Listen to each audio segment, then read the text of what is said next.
Here he is, the champ. Good. Good day, mate. How are you, mate? Good. What's up, champ? Hi, how you doing? So, guys, just Doing to good. introduce, obviously, you know, there's a few aces in the pack right now. This is the ace, the big ace, the 135 WBC world champion, getting ready for another defense of his world title on Saturday, live on the Zone against Yuriorkis Gamboa.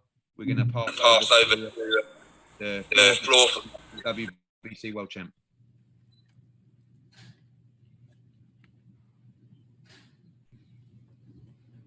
Do you want to just say a few words? Devin, do you want to just say a few words? Ready there in Miami? A couple of days to go. Hey, say it one more time. I couldn't. A few words from you before we go to questions from everybody on this Zoom. Ready to go there in Miami? You look great. It's been a long time coming. Yeah. I said before you're online, I know that the victory is important, but you're ready to make a real statement on Saturday. Yeah, that's the key to this fight. I want to go in there and I want to make a statement. I want to beat Gamboa worse than he's ever been beat before. You know, he's been in there with a lot of top guys, and he's given them the fight of their lives. So, or you know, the hardest fight, their hardest test. But to me, I want to go in there and, you know, pitch a shutout. I want the world to know that I'm on a total different level, and I can't wait to do that on November 7th.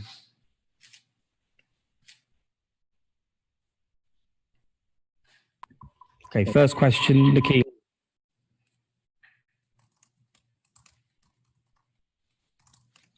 Hello. Hi.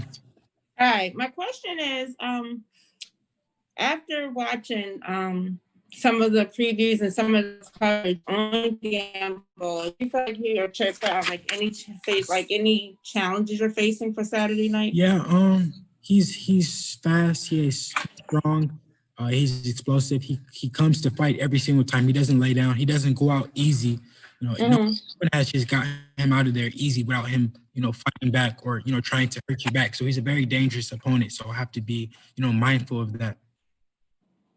Okay. And I have another question. Especially when he's hurt. I have another question. So we've seen like Floyd Jr., we've seen Teofimo Lopez struggle with the relationships with their father as their trainer. Has there been any type of struggles or any type of difficulties training with your father? No. The only problem that we had was this morning when he woke me up to work out. That's the only thing. We don't have any problems. Good luck Saturday night. Thank you. Bye-bye.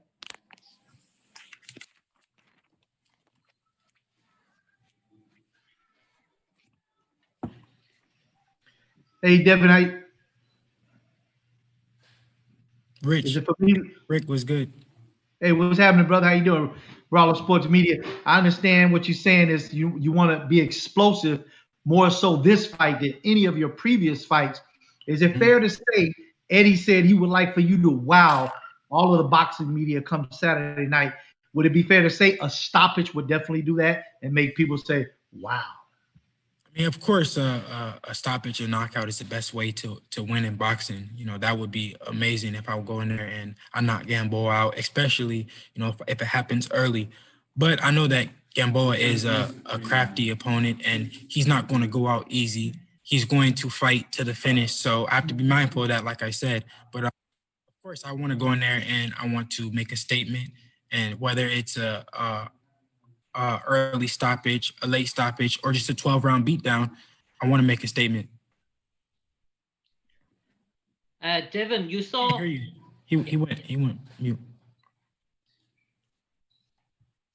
Okay, Jim, let's go. Yeah. Devin, you saw how resilient Gamboa was against Tank Davis, even with the injury. Are you trying to make a statement that this is a fit Gamboa, that you're going to put him to the sword early and really go for the kill? Yeah, that's definitely something I want to do. I want to, like I said, I want to show that, you know, Gamboa won't have any success with me. He won't, you know, he went in there, he landed big shots with Crawford, he landed big shots with Tank, but with Devin Haney, I don't want him to be able to have any type of success. Thanks, Devin. Say one more time. Thank you. Oh, thank you. Hi, Devin. Someone pass me that water over there. Hi, Devin. Hey, Cynthia, how you doing? Good. So I know that you watched the Teofimo fight. I know that you also had a FaceTime with him. Talk about what you saw in that fight. Do you find him dangerous? Because I know eventually you're going to want to fight for this whole WBC discrepancy. And what did you guys talk about on this Zoom or the FaceTime call? Did you guys touch it? I didn't really see it. You were going in and out, but you said, what did we talk about on FaceTime, me and Teofimo? Yeah, you and Teofimo, and what did you think of this fight? Performance. It was just a brief conversation. It wasn't nothing too much, but I'm not gonna say what exactly was said because we spoke like men, and it was after his fight, so I give him that type of that respect. What I can say is that we talked about is a fight happening. He said go in there and look good against Gamboa, and I told him congrats. So that's what I can. Now, if you defend your WBC belt, I know that there's the Garcia and Campbell fight. The man that you should be fighting the mandatory on that, but Teofimo is a franchise. If you were able to choose, I know it's for the WBC supremacy. Would you just be able to take that Teofimo fight if possible? Well, I'm not interested in winning a franchise title. That's not something that I really want to do. But I am willing to fight for the Undisputed for all the belts against Teofimo. But for the franchise is not really something that I'm looking forward to or anything like that. All right, best of luck to you, Devin. Thank you, Cynthia.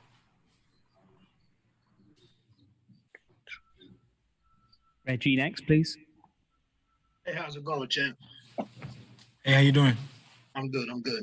Hey, credit to you and your father with what you chose to do with your career, the route that you've taken. I see you guys working social media quite a bit and, to promote yourself and what's going on with you. Just what's your thoughts on, we continue to hear comments, negative comments about the app and nobody pays attention to it. But it's kind of ironic because so many people follow the sport Monday through Friday on social media. But then when it comes to you guys fighting, it's this disconnect. So what's your reaction to that? At the end of the day, they can say what they want, but after Devin Haney fights, people know the results. They know what happened. They're tuning in and they're watching, whether they like it or not. They're gonna watch. Love to you Saturday, champ. Thank you so much. Ryan, Devin, thank you for speaking to us today. How are you? Sorry, just one thing from me on that.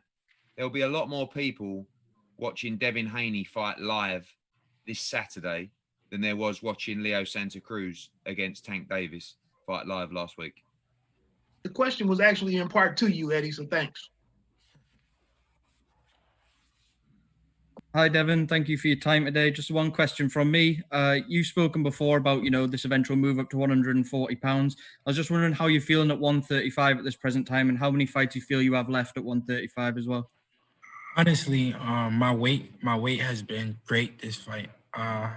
Honestly, and I say this from really the bottom of my heart. If I had weight problems, I would tell you it's been hard, but this weight cut has been unbelievable. I think it was, just from a year being off during quarantine and, giving my body time to rest and recover. I feel great at 135 right now. It's so many big fights to be made. Who knows? Who knows what the future holds? Of course, I'm looking forward to going to 140 eventually, but it's so many big fights to be made at 135. I'm willing to stay here for a little bit longer. Thank you for your time, Devin. Best of luck. Thank you. Al Jones, please.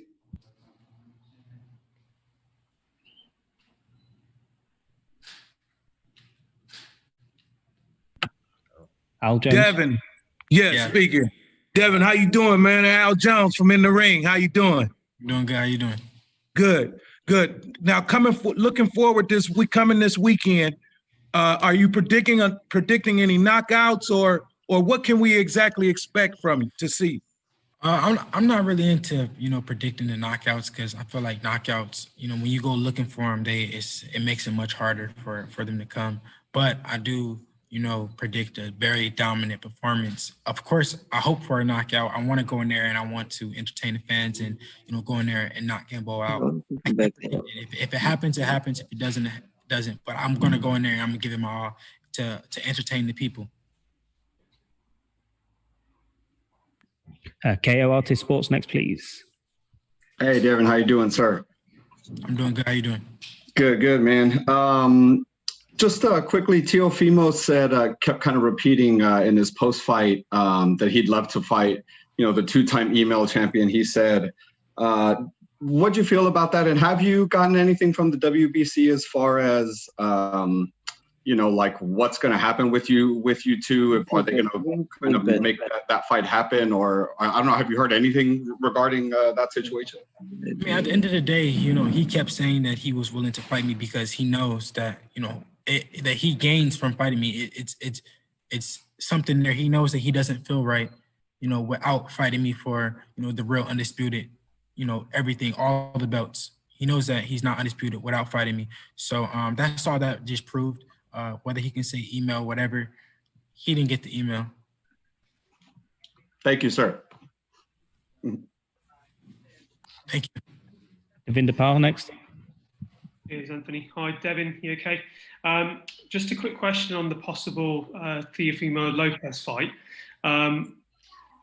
If that fight does get made, I mean, how do you see yourself winning that fight? Does he cause you any problems? I mean, you saw the win over Lomachenko. How do you see that fight going down? What kind of things would you be doing?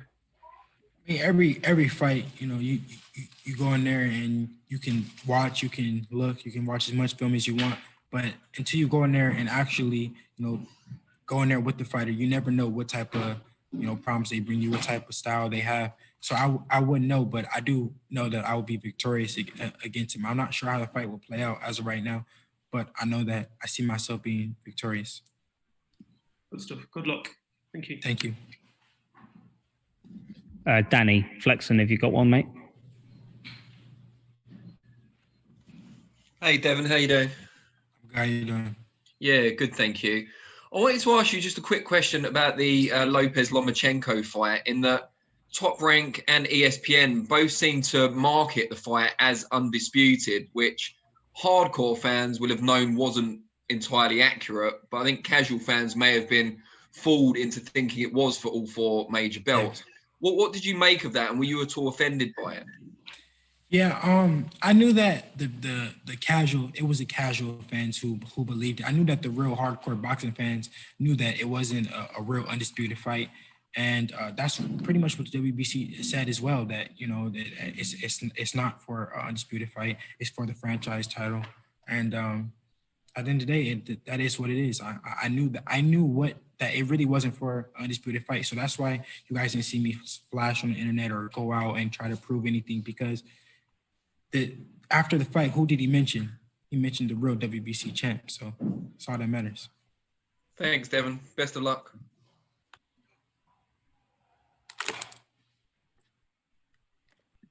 JR Bell, please. All right there, Brother Devin. Like earlier this week, there was an interview through Ryan Garcia, and he said that he wasn't fancying a fight with you next if he defeats Luke Campbell. What are your feelings about that? And also the comments of him saying that you're part of the four horsemen of the lightweight division. No problem. That's okay. If he feels like that, then so be it. Ryan Garcia has Instagram followers. He doesn't have a belt. He doesn't. I really don't gain anything but Instagram followers fighting him. So that's fine.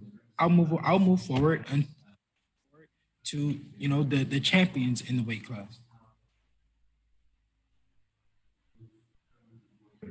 I would just like to say as well that Devin is actually the only of these four horsemen that people tend to make excuses about not fighting. You listen to Ryan Garcia. No, I'm not. Why on earth? Why are you fighting Luke Campbell? Because the winner is mandatory for Devin Haney. Why on earth would you want to fight Luke Campbell to become mandatory to Devin Haney if you don't want to fight Devin Haney? Right? Bob Arum says, oh no, Haney's not in the mix. Haney's not in the mix. Bob Arum, I've never heard anyone talk so negatively about a fighter like Bob Arum talks about Devin Haney. I mean, he may just be bitter that he never got to work with him, and he knows he's the real deal. But Devin, you remember when we were at that press conference after the fight in Phoenix, and Bob was like, no, we're not interested in Haney against, against Lomachenko, etc., etc. So if Ryan Garcia doesn't look at Devin Haney and think that's the fight for early 2021, he should pull out the Luke Campbell fight immediately, because he's probably going to get beat in that anyway. Not gonna fight Devin Haney. My bad. Thanks, Eddie. Marcos, please. Hey, Devin. Good to see you, man. Marcos was good. I'm good, man. Tired, stressed over this election here, as everybody is in the country. Yeah. Hey, piggybacking off of the last question that you had, I know when Eddie was speaking earlier, he had mentioned that more or less if you win this fight, you will be the mandatory to the winner between Luke and Ryan. How confident? He'll be my mandatory. Yeah. Yeah. Say that as well. Yeah. They'll be your mandatory. Clearly he feels that Luke is probably going to win that fight. In his opinion, Eddie does. But if Ryan does win, how confident are you that that is going to be the next fight? Or do you feel that that is not going to happen next, and it's going to kind of like maybe draw out a bit to drum in what, promoters would say in the past, to marinate a fight like that?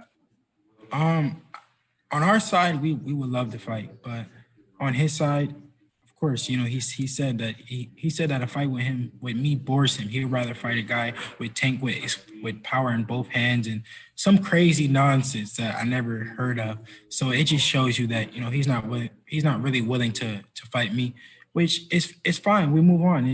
A fight with Ryan Garcia is not the end of the world. Like I said, he has Instagram followers. I want to get belts. Cool. Just one last question, Devin. This is your first experience being out there under these conditions. I'm just kind of curious, how have you been handling going through all the precautions and all the different things as compared to other fights before? I'm making the best out of it. I'm just happy that I passed my COVID test. Like that was the whole camp. I was just thinking like, oh my God, like I hope I pass this test, hope I pass this test. Because, it would suck if you did a whole training camp and you did everything and then you get finally here and then you don't pass. But I'm happy that my whole team passed, we all passed. And now I'm really ready to go. Now I know that the fight is on. Well, you just keep your fingers crossed. Right, is negative. Eddie would know.